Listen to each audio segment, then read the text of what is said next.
Number 6, మీరు ఎప్పుడైనా సరే ప్రెగ్నెన్సీ ప్లాన్ చేసుకుంటున్నప్పుడు మగవారిలో అయితే స్పర్మ్ కౌంట్ టెస్ట్ చేసినప్పుడు తక్కువగా ఉండడం లేదా క్వాలిటీ అసలు సరిగ్గా లేకపోవడం, ఇలాంటి సిచ్యుయేషన్స్లో కూడా డయాబెటీస్ రూల్ అవుట్ చేసుకోవాలి.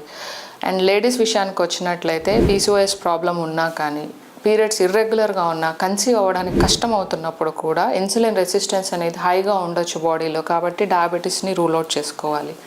అండ్ ప్రెగ్నెంట్ అయిన తర్వాత విమెన్లో అబార్షన్స్ రికరెంట్గా అవుతున్నట్లయితే డెఫినెట్గా డయాబెటీస్ రూల్ అవుట్ చేసుకోవాలి.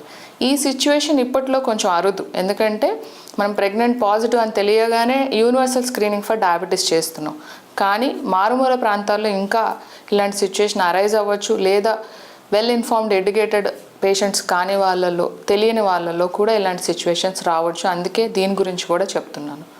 నెంబర్ 7, ఇది one of the most common cause అంటే ఏసిమ్టమాటిక్గా ఏ సిమ్టమ్స్ లేకుండా మీరు ఏదో మీ కంపెనీ వాళ్ళు లేకపోతే మీరు ఎక్కడ ఆర్గనైజేషన్లో ఎంప్లాయీగా ఉంటారో వాళ్ళు ఆఫర్ చేసిన హెల్త్ చెకప్కి వెళ్ళి క్యాజువల్గా టెస్ట్ చేసుకున్నప్పుడు డయాబెటీస్ బయటపడడం, లేదంటే ఇంకా ఏదో ఒక రీజన్తో రొటీన్గా చేయించుకుందాం హెల్త్ చెకప్ అని చేయించుకున్నప్పుడు డయాబెటీస్ బయటపడడం, ఇది కూడా one of the important scenario diabetes రావడానికి.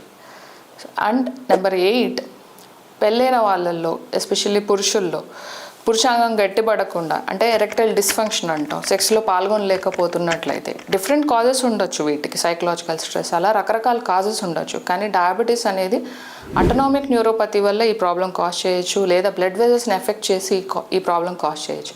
కాబట్టి ఇలాంటి కేసెస్లో కూడా డయాబెటీస్ ఉందేమో సస్పెక్ట్ చేసి టెస్ట్ చేసుకొని రూల్ అవుట్ చేసుకోవాల్సిన అవసరం 100%గా ఉంది. ఒకవేళ ఉన్నట్లయితే మెడికల్ సూపర్విజన్లో ట్రీట్మెంట్ తీసుకోవాల్సిన అవసరం కూడా 100% ఉంది. ఎందుకంటే ఈ అన్ని కండిషన్స్లో కూడా వాటి లక్షణాలని ట్రీట్ చేయడంతో పాటు అండర్లైయింగ్ డయాబెటీస్ని కరెక్ట్ చేయడం కూడా వెరీ వెరీ ఇంపార్టెంట్.